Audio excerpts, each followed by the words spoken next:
Guys, web 1.0 आया। उस time पे सिर्फ इंटरनेट को जो है न्यूज़पेपर की तरह ट्रीट करा जाता था। वेबसाइट पे लोग कंटेंट पढ़ते थे और चले जाते थे, कोई इंटरेक्शन का ऑप्शन नहीं था। फिर वेब 2.0 आया जो आप और मैं यूज कर रहे हैं, जिसमें यूट्यूब भी इन्वॉल्व है। आप सब्सक्राइब बटन पे क्लिक कर सकते हो, आप इंटरेक्ट कर सकते हो, अपना खुद का कंटेंट बना सकते हो और सोशल मीडिया बहुत इंपॉर्टेंट रोल प्ले करता है। लेकिन इन दिनों में आप लोगों ने बहुत सुना होगा वेब 3.0 और ऐसा बोला जाता है ये बाप ऑफ इंटरनेट है।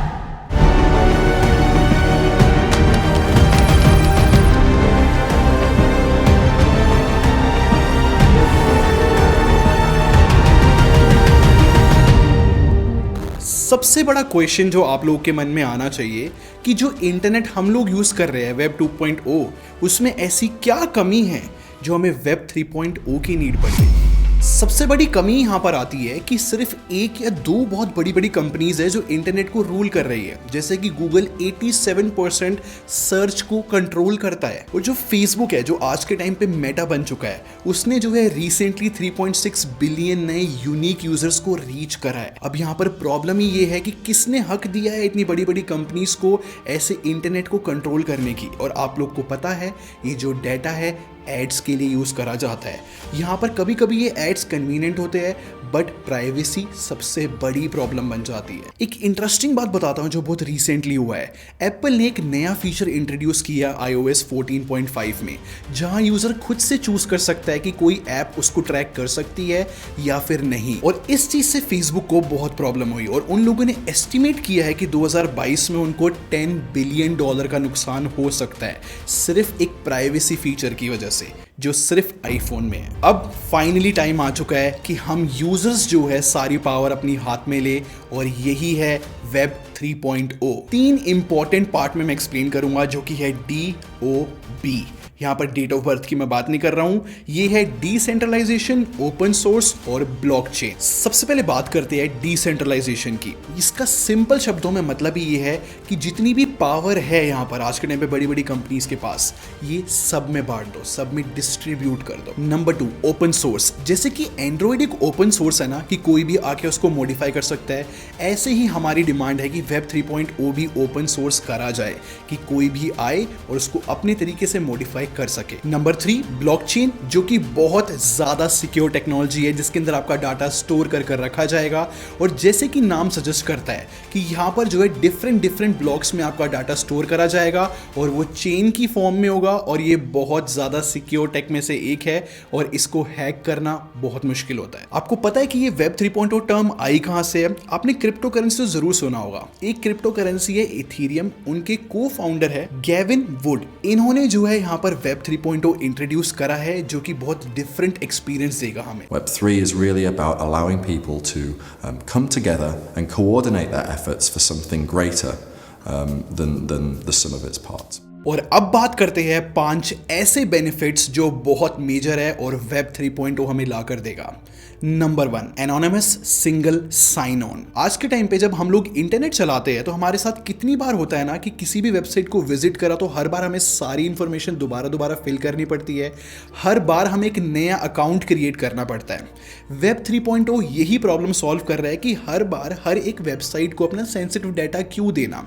इसलिए यहाँ पर हमें जो है एनोनिमस साइन इन करने की यहाँ पर फैसिलिटी मिल सकती है, जहां पर आपको एक ही बार एक यूजर क्रिएट करना है अपना, और किसी भी वेबसाइट पे आप जाओ आप एनोनिमस रहोगे, और ये बहुत बड़ी सिक्योरिटी हमें ला कर देगा। सेकंड है सेल्फ गवर्निंग। इसका मतलब ये है कि किसी भी वेबसाइट के जो यूजर्स है वो खुद मिलकर कुछ एक डिसीजन क्रिएट कर सकते हैं, खुद एक रूल्स क्रिएट कर सकते हैं। फॉर एग्जाम्पल आज के टाइम पे फेसबुक हमारे लिए रूल्स सेट करता है, इसी को रिवर्स कर दो, हम यूजर्स खुद मिलकर अपनी डिसीजन बनाएंगे, खुद अपने रूल्स बनाएंगे। हाँ जी, इसका मतलब ये भी हो सकता है कि यहाँ पर सेंसरशिप नहीं रहेगी। Number 3, better search. काफ़ी बार ऐसा होता है ना कि हमें कुछ भी सर्च करना हो तो बहुत ही पर्टिकुलर होना पड़ता है, या फिर गूगल असिस्टेंट या फिर किसी भी वॉइस असिस्टेंट से बात करते हैं तो एक पर्टिकुलर सेंटेंस बोलना पड़ता है किसी भी काम को करवाने के लिए।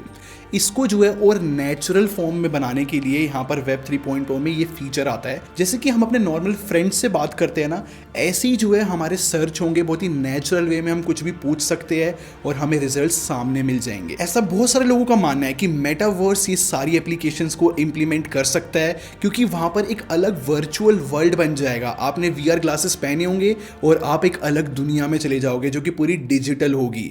उस टाइम पे ऐसे सर्च ज़्यादा सेंसिबल ऑप्शन बनाएंगे। ये सारी बातें जो है ना सिर्फ आपके और मेरे बीच में खत्म नहीं होती। बड़े बड़े जितने भी बिजनेसेस है आज के टाइम पे SEO सर्च इंजन ऑप्टिमाइजेशन के लिए बहुत पैसा देते हैं कि भाई कोई भी सर्च करे और सबसे ऊपर उन्हीं के रिजल्ट आए। लेकिन ये भी प्रॉब्लम सॉल्व हो जाएगी इस फीचर की वजह से। उनको ज़्यादा प्रॉब्लम नहीं होगी, नेचुरल कीवर्ड्स यूज करे जा सकते हैं। Number 4, personalised browsing experience. आज के टाइम पे जब हम इंटरनेट यूज करते हैं तो सबके लिए सारी वेबसाइट सेम दिखती है। अगर आप फिर भी एड्स की बात करते हो तो बहुत ही पर्सनलाइज होते हैं। जो भी आप सर्च कर रहे हो आपको उन चीज़ों के ऐड दिख जाते हैं। सोचो अगर आप जैसा आपका टेस्ट है आप कोई भी वेबसाइट विजिट करते हो, वो वेबसाइट आपके टेस्ट के अकॉर्डिंग चेंज हो जाती है। ऐसा एक्सपीरियंस वेब 3.0 में मिल सकता है। Number 5, uninterrupted services. साफ बता रहा हूं गाइस, आप लोगों ने नोटिस करा होगा कि आज के टाइम पे कोई भी सर्विस डाउन हो जाती है, जैसे कि व्हाट्सएप बहुत रिसेंटली डाउन हुआ था, हम लोगों की हालत खराब हो गई थी। वेब 3.0 यही प्रॉब्लम सॉल्व करना चाहता है। जैसे कि मैंने स्टार्टिंग में बताया था कि ये ब्लॉकचेन पे बेस्ड है, और ब्लॉकचेन का मतलब ही है कि सब कुछ डिसेंट्रलाइज्ड है, डिस्ट्रीब्यूटेड है। डिस्ट्रीब्यूट मतलब सब में बटा हुआ है। जैसे कि अगर कोई भी बड़ी सर्विस हुई कल को जो कि वेब 3.0 पे बेस्ड है, चाहे वो फेसबुक हो, व्हाट्सएप हो, तो वो उनका जितना भी सर्वर और डाटा होगा ना, तो वो बहुत सारे कंप्यूटर्स में बटा हुआ होगा। अगर एक कंप्यूटर खराब होता है, 2 खराब होता है, तो बाकी सारे चल रहे हैं और हमारी सर्विसेज कभी भी डाउन नहीं होगी। ये एक बहुत मेजर प्रॉब्लम है जो वेब 3.0 सॉल्व कर सकता है। आज के टाइम का एग्जांपल आप लोग को बताता हूं। एक ब्राउजर है जिसका नाम है ब्रेव। अगर आप उससे ब्राउजिंग करते हो, कोई भी वेबसाइट खोलते हो, और अगर आपको उस वेबसाइट पे ऐड दिखते हैं, तो वो ऐड देखने के भी आपको पैसे मिलेंगे। ये काम कैसे करता है समझाने की कोशिश करता हूं। ये जो ब्रेव ब्राउजर ना अपना टोकन आपको दे देता है, और आप उसके अंदर सेट भी कर सकते हो कि आपको इतने नंबर ऑफ एड्स दिखेंगे जब आप ब्राउजिंग स्टार्ट करोगे इतने टाइम के अंदर। नहीं तो वेब 2.0 में होता क्या है, आप मेरी वीडियो देख रहे हो, इस पे ऐड चलेगा, मैं कमाऊंगा और गूगल कमाएगा, आपका कुछ नहीं हुआ। आपने टाइम दिया, हो सकता है को मेरी वीडियो से वैल्यू मिली, बट आपको कोई भी पैसा नहीं मिलेगा। लेकिन वेब 3.0 का ये मानना है कि अगर यूजर भी अपना टाइम दे रहा है, वो ऐड देख रहा है, तो उसको भी कुछ मिलना चाहिए। और इसी वजह से जो ब्रेव ब्राउजर है जो टोकन देता है, वो जो है आप आगे चल के एक्सचेंज भी कर सकते हो, क्रिप्टो करेंसी की फॉर्म में आपको पैसे मिलेंगे, और ये चीज लाइव है। अब आपके मन में ये क्वेश्चन आ रहा होगा कि अगर वेब 3.0 इतना अच्छा है तो अभी तक आया क्यों नहीं? तो इसकी भी कुछ कमियां हैं। वेब 3.0 में सबसे पहली कमी आती है ओनरशिप कंसर्न। जैक डॉर्सी जो कि एक्स CEO है ट्विटर के, उन्होंने कुछ अपने कंसर्न दिखाया है वेब 3.0 को लेकर, क्योंकि उनका ये कहना है कि कोई भी वेबसाइट के यहाँ पर बहुत सारे ओनर नहीं हो सकते, वो डिसेंट्रलाइज नहीं हो सकता, सेंट्रलाइज रखना पड़ेगा। मतलब उसका कोई एक मालिक रखना ही पड़ेगा, वरना कुछ प्रॉब्लम्स आएंगी आगे चल के। और यहीं से सेकंड पॉइंट उठता है रेगुलेशन इश्यूज। ऐसे बहुत सारे एक्सपर्ट्स का कहना है जब ऐसे डिस्ट्रीब्यूट कर दिया जाएगा, इंटरनेट को डिसेंट्रलाइज कर दिया जाएगा, तो रेगुलेशन इश्यूज रहेंगे, और इसकी वजह से साइबर क्राइम को संभालना बहुत मुश्किल हो जाएगा। थर्ड पॉइंट है जो पुराना हार्डवेयर है टेक इंडस्ट्री का, वो यूजलेस हो जाएगा, क्योंकि ऐसा बताया जाता है कि वेब 3.0 इतना फीचर लोडेड है, इतने ज्यादा रिसोर्सेज वो डिमांड करेगा कि हमें अपडेट करने पे वो फोर्स करेगा। और इन्हीं की वजह से फोर्थ पॉइंट ये है कि जितने भी करंट बिजनेसेस होंगे उनको फोर्सफुली वेब 3.0 पे अपग्रेड करना पड़ेगा, और अगर वो नहीं करेंगे तो वो मार्केट से फिनिश हो सकते हैं। नंबर 5 प्रॉब्लम ये है क्योंकि सारा डाटा डिसेंट्रलाइज है, बिल्कुल बटा हुआ है सारी जगह पे, तो यहाँ पर जितना भी हमारा पर्सनल या फिर पब्लिक डाटा होता है वो काफी हद तक एक्सेसिबल रहेगा, उसको कोई भी शायद से देख सकता है। ऐसा तो वैसे बताया जाता है कि ब्लॉकचेन बहुत ज्यादा सिक्योर है, बट हमने हमेशा नोटिस किया है कि जो टेक है वो हैकेबल है। इस हाइपोथेटिकल सिचुएशन की वजह से भी इशू रेज होते हैं। लास्ट में वेब 3.0 के बारे में आपको यही समझना पड़ेगा कि अभी फिलहाल ये एक थ्योरी है, अभी इसको इंप्लीमेंट नहीं किया गया है। इसके बहुत सारे सपोर्टर्स भी है और उनके बहुत सारे आर्ग्यूमेंट्स भी दिखते हैं हम लोगों को। तो लाइक यहाँ पर लव और हेट का रिलेशनशिप है वेब 3.0 को लेकर। और अगर आप वेब 3.0 की स्नीक पीक लेना चाहते हो तो क्रिप्टो करेंसी और NFT ये 2 एप्लीकेशंस है जो आज के टाइम पे लाइव है। और मेटावर्स के बारे में ऐसा बताया जाता है कि फेसबुक बहुत ज्यादा काम कर रहा है उसके ऊपर, तो काफी चांसेस है कि ये 3 एप्लीकेशंस हमें बहुत जल्दी देखने को मिलेंगी। मिलते हैं नेक्स्ट थर्सडे 8 PM।